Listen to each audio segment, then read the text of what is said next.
Hey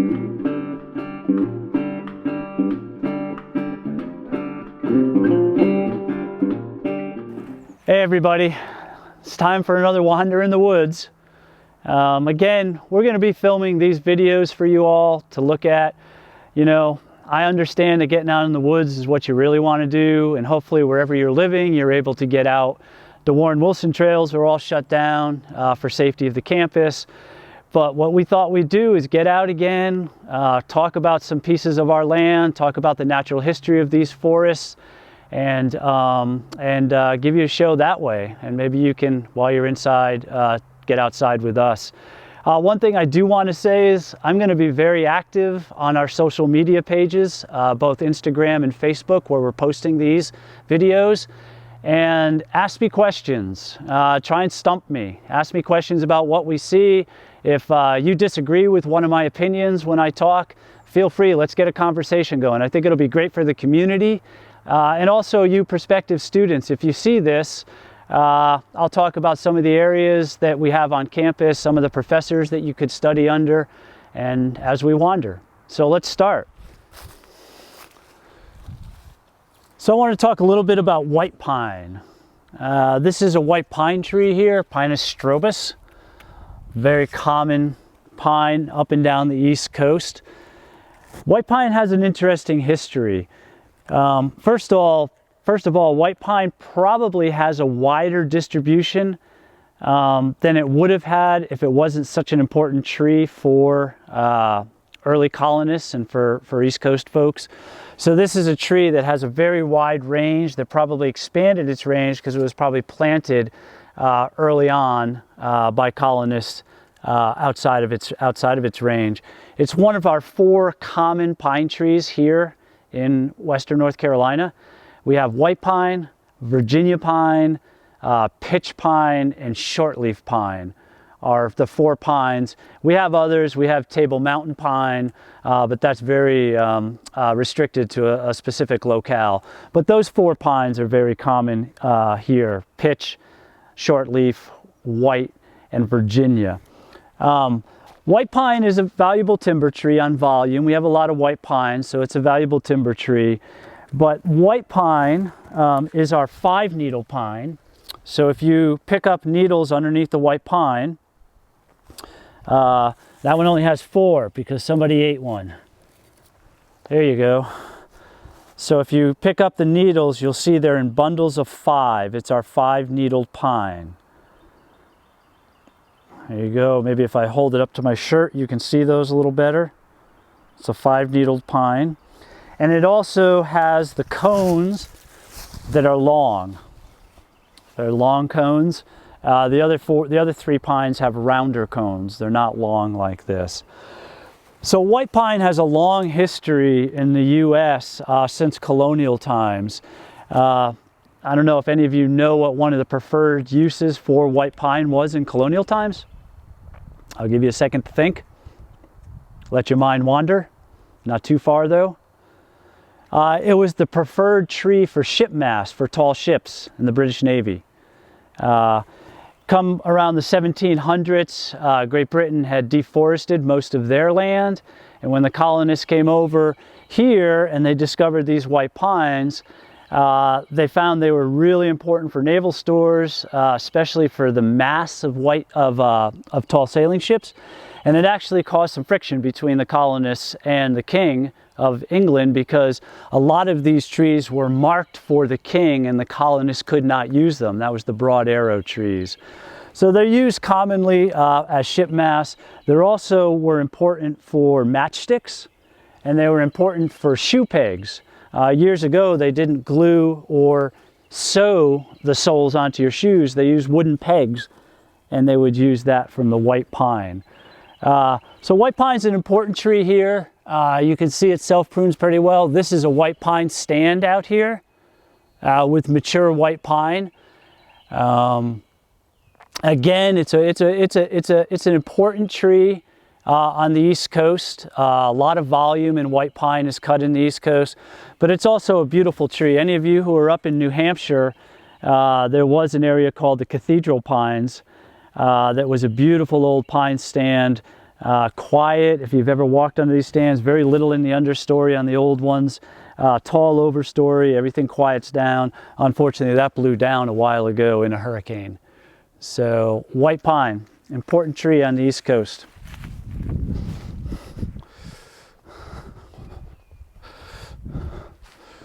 If you swing up onto the horizon over here, what you'll notice is we're on an edge. We're at the northern side of our forest, of our land, bordered by housing, right? Bordered by human dwelling. And that brings in a lot of situations around edge effect. So when we talk about edge effect, our forest is about 1 square mile. About 1 square mile of forest land. The really exciting thing about our forest land is that it's right here on campus. We use it every day. Even in an hour and 20-minute class, you can get out into the woods. And quite frankly, this is my classroom. So our forest is, think of the Warren Wilson campus as a central campus surrounded by ag land. And then our forest is 1 square mile, but it's in a 5-leaf clover around there. It's not one contiguous block. So because of that, it's somewhat fragmented, and we have a lot of edge effects. We have a lot of edge effects from roads, agricultural lands, suburban lands, where things like light is able to come in, wind is able to come in, cats are able to come in. Do not let your cat out to eat all the songbirds, please. All right, that's it for cats on me today. I might get back to cats another time. But these edge effects, and you'll notice if you look up in here, a lot of what you see is green are invasive species again. Because there's no interior right there, there's a lot of light and influence from disturbed human sites. We get a lot of invasive species along these edges. When you have forests that are very large and contiguous, you can have core areas that aren't influenced by human disturbance.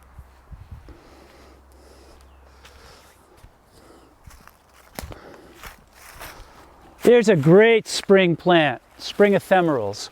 So this idea of spring wildflowers and spring ephemerals are plants, ground story plants, herbaceous plants that leaf out before the canopy leaves out. Generally speaking, they can flower, fruit, and senesce and die back before the canopy leaves out. So that's how they get their sun. Whereas some plants like black cohosh and some other plants are summer green plants where they can green up while the canopy is green and live in that shaded environment throughout the growing season. But this is a spring ephemeral. This is mayapple. These mayapples will persist right now in the forest. Come late June, mid-July, they'll start falling apart. Now these are perennials. I'm going to throw a word at you. They're perennial, perennial cryptic geophytes. In other words, they're perennial plants that have a below-ground rhizome and root that lives many years and then sends up these leaves. So this could be a clonal patch. This might look like 4 plants here, but if I was to dig these up, they'd probably be all connected by one central rhizome. A rhizome is, think of it as a root structure. It's a little bit different, but for our purposes now, think of it as a root structure. So mayapple comes up, and these will not have flowers on them. They look like little hobbit toadstools, don't they? The only ones, it seems, that flower are the ones that have 2 leaves on them. So over here is a 2-leafer. And if you look, it's got this little flower that has not started to open up yet. It's a little white flower. It's a beautiful flower. Generally speaking, just one. Here's this. It's interesting. 1 leaf, no flowers. 2 leaves, you get a flower. So mayapple likes rich sites. It's a spring ephemeral. It's also in these regions, folks eat the mayapple berries that come in after the flowers. They make mayapple jelly and mayapple pie. So again, Dave's disclaimer, just because Dave says people eat it doesn't mean you should. You should look at a better authority. What I've been told is mayapple pie and mayapple jelly is really good, but you have to eat the mayapples at the right time when they're ripe. And if you eat them before they're ripe, they can do some very unpleasant things to you, which I will not discuss right now. So my mantra, I've never had Mayapple pie or Mayapple jelly, but I will probably only eat it if it's offered to me by some old timer that has been out in these woods for a long time and really knows what they're doing. Probably isn't a good idea to eat a Mayapple pie that some 20-year-old made. Just me speaking.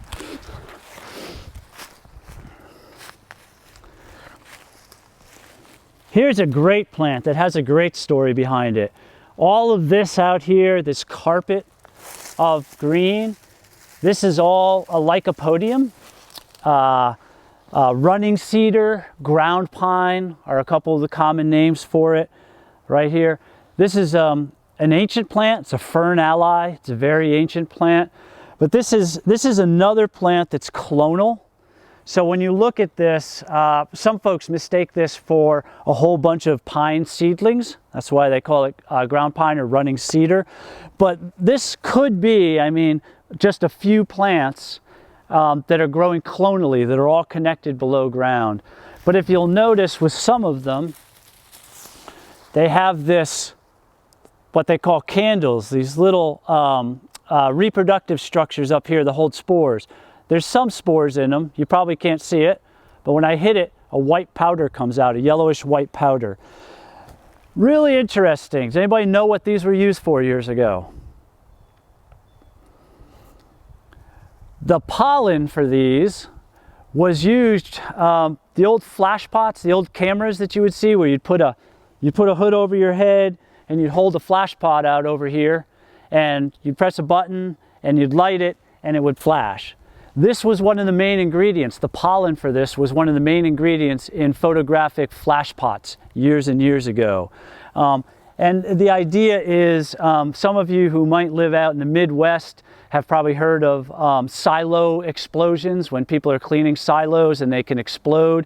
It's because when the air gets full of these pollen grains that have so much surface area and a spark starts going in between the pollen grains, it can cause an explosion. Really fun trick. I don't know if any of your kids are Harry Potter fans, but I got my son this way. When we were out backpacking, when he was about 7 or 8, I caught him around the fire doing his little, with his wand, doing his abracadabra spells. And what I did was I took I had some Swiss Miss hot chocolate mix, and I opened an envelope, and when he wasn't looking and he did his abracadabra, I would throw in some of that Swiss Miss into the fire and it would explode the same way that this would. And if you do it enough time, you can get your kid to think they're a magician, or at least a wizard. But then he got mad at me because I ran out of all the Swiss Miss, so it's a give and take world. This is a tree I always stop at with my students, and when I lead hikes, some of you have been on hikes with me, have been at this tree. It's a pretty good sized white pine right here. It's got a bit of a lean to it, but this is a big, beautiful white pine. And those of you out in the West, those of you especially in the Pacific Northwest, you know, I'm always out here with students, and I'll always have a student in class. I'll say, yeah, this is a big, beautiful white pine.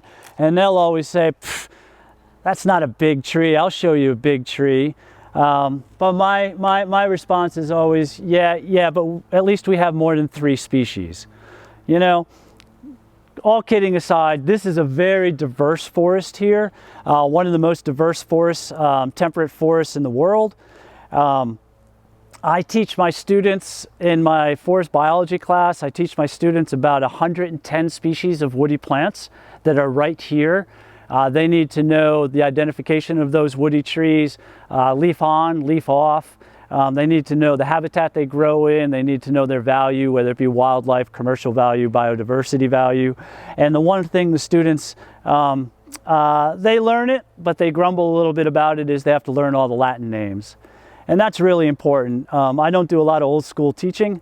But learning and memorizing your Latin is important if you're talking about plants, because you're going to go to some other place, even in our country, and if you don't know the Latin names and you're talking with somebody, there could be major confusion. You know, one of those plants is up and down the East Coast, the carpinus, the musclewood, the ironwood, the hop hornbeam, and the eastern hop hornbeam can all describe the same tree to different people in different areas. So understanding the difference between Carpinus and Australia is really, really important. So this is a good sized tree for us. Those of you watching back home, feel free to send me a picture of a good sized tree from where you are. I've been using that term stand. I want to explain that a little bit. When I think of a forest, you don't manage an entire forest. You don't think of an entire forest and manage it. If you had 1,000 acres of forest land, you manage that forest, but what you really do is you manage pieces of that forest. So when I use the word stand, what I'm talking about is a group of trees that have some similarity. They're similar in age, they're similar in species, they're similar by site.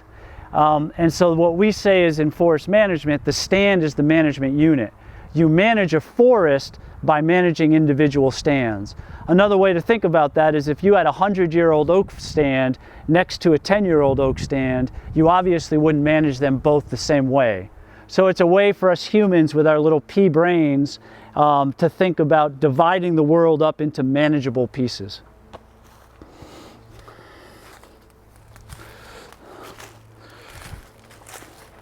Here's another, can you get in here, Pete? I'm running Pete through the woods now. Here's another great plant that's another clonal species. This is Galax. This is a really important plant to the Southern Appalachian culture. There's Galax festivals, there's a Galax Virginia. We even have a name for folks who harvest this. They're called Galackers. And this is a plant, you can't tell from where you are, but the leaf is very leathery and tough, this leaf. And this is a plant that's actually harvested for economic value, and it's used for the floral industry. Because this plant can persist, if you keep it cool and moist, this leaf will hold its form and its color and its shape for a long time. So it winds up in floral displays. It's another clonal species that grows in these forests. This is a clonal mat here. If you're ever going to harvest Galax, the way to do it is you want to pull individual leaves. You don't want to pull up all the roots and rhizomes, because if you just harvest the leaves, the plant will continue to grow. So another important thing to point out is Galax in this region is over-harvested. It's poached in many areas. Over-harvesting is a tremendous, for these economically viable plants, is a real problem. So you need a permit to harvest Galax, and you can only harvest it during different times of the year. So if you are interested in Galax, don't just go out and harvest it on your own. First off, you probably wouldn't be able to get enough to be commercially viable. But if you did want to harvest it, you want to get a permit, and you only want to harvest during legal harvest periods. Ferns. Ferns are tricky. This is an easy fern to remember, but ferns can be very tricky to identify. This is our Christmas fern. This is one of our few evergreen ferns. So this is green year-round. It's got these very stout branches, these very stout fronds. Don't worry, I'm a highly trained professional. I will never pick something that I shouldn't pick. So it has these fronds here. And one fun way that I remember a Christmas fern is, if you take off one pinnae off the frond, if you look at it this way, it looks like a Christmas stocking. Or if you hold it this way, it looks like Santa in his sleigh. So this is Christmas fern. Again, it's a native fern. It generally, you don't generally find this fern growing in wet areas, swampy wet areas. You generally find it growing in dry upland sites. Christmas fern.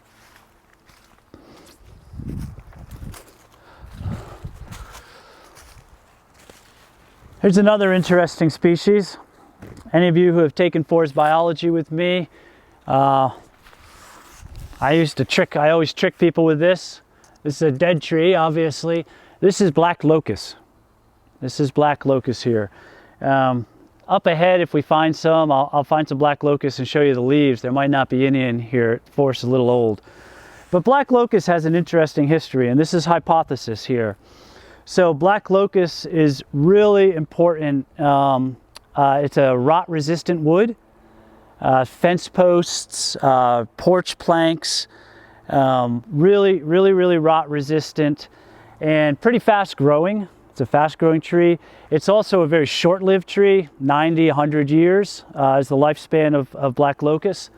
And it's also a nitrogen fixer. So black locust is actually a tree that takes nitrogen out of the atmosphere and fixes it into the soil. So it's very important for that. So, you know, one of the things I hear quite often is we're having regeneration failure of black locust. Black locust isn't regenerating, and it's very expensive right now. So, you know, what I believe is happening is sometimes when you think about forestry and you think about these old ecosystems, these ecosystems that take a lot of time to develop, you have to think in broad time frames. You have to think in centuries. So quite often, land use history, what occurred on the land 100 years ago, has more of an influence on what you're seeing now than current conditions. Let me rephrase that.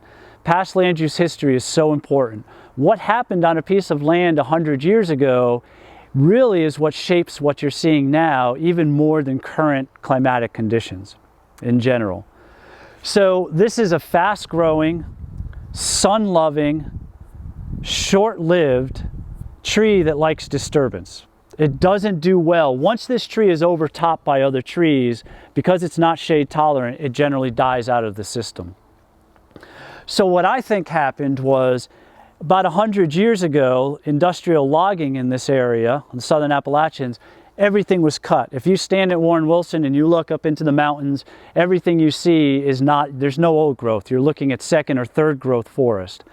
So what I believe happened was, because this tree responded very well to all of the disturbance 100 years ago, we probably had an abnormally high plug of locusts come through the system over the last 100 years due to that past disturbance, everything being cut, fires. And so we probably saw an abnormally high plug of locusts come through the system. And now that the forest has grown back, that locust is probably relegating back to the levels it would have been pre-major disturbance in the industrial logging era. So again, this is this idea that you really have to think back. You know, my mentor always, when he walked onto a site and he would try and figure out what was going on, he would always ask the landowner, what's the land use history of this site before we go any further, so we can have some clues as to why the forest looks like it does now. Was it grazed? Was it plowed? Was it planted with white pine? Was it burned? Different types of past management are going to affect what regenerates on the land now. Hey, I don't know if Pete can get in on this, but the little baby tulip poplar leaves are coming out. Tulip poplar. Some of you of my generation might remember Felix the cat. Tulip poplar leaves always look like Felix the cat to me. But this is tulip poplar. It's one of the magnolias. It's actually not a poplar. Right? It's not a true poplar or populus. This is actually a magnolia. It's in the Magnoliaceae family. Tulip poplar. So I want to end here today with this rhododendron and mountain laurel thicket. So anybody who's hiked in the southern Appalachians will know these two. This on this side over here is Rose Bay rhododendron, rhododendron maximum. This is common rhododendron for this area. And this one over here is mountain laurel, Kalmia latifolia. Now, I grew up in New England, and we don't have rhododendron up in New England. What we have is mountain laurel, right? But they're both ericaceous shrubs. Sourwood is in that family. Blueberries are actually in that family. So they're ericaceous shrubs, they're evergreens, and there's a lot of lore and there's a lot of confusion around these two plants, especially rhododendron. The first one is, can you burn rhododendron in a campfire? Or will it kill you? Will it make you sick? There's information on both sides. I could tell you right now, I've burned lots of rhododendron and I'm fine. So take that for what it's worth. But seriously, most studies have shown that burning rhododendron is not going to kill you. There is a compound in rhododendron that's toxic, gerantoxins. You chemistry people can correct my pronunciation on that. But what most studies have shown is, while it's in the wood, that toxin actually vaporizes and becomes inert and non-toxic at degrees over 150 degrees. So if you're burning it, and probably going to get it over 150 degrees, and you probably don't have to worry about it. Now, it does have some phenols, it does have some waxy compounds in it that might make your food taste a little funky, but it's not going to kill you. Same with mountain laurel. The other question about rhododendron and mountain laurel, if you look at these thickets, you'll notice that underneath the mountain laurel and the rhododendron, nothing really grows. Now, some people consider these species allelopathic. Allelopathic species are species that actually exude some type of secondary compound into the soil, either through the decomposition of their leaves, through root exudate into the soil, that inhibits the growth of other plants, right? So, you know, when people see nothing growing under mountain laurel and rhododendron, some folks think it's allelopathic. There have been some studies that show that the leaf litter from rhododendron can inhibit germination of subforest trees, but not to the extent that you would typically see out here. What's really happening is it's light attenuation. It's a carbon desert. In other words, these get so thick and it's so shady below them that there's not enough light for other species to grow. That's what's driving the lack of biodiversity underneath mountain laurel and rhododendron. Also, these leaves are very recalcitrant. They don't degrade very quickly, so they don't put nutrients into the soil. And generally speaking, it's very dry underneath a rhododendron and mountain laurel thicket because the rain is intercepted by the leaves and evaporates off before it hits the ground.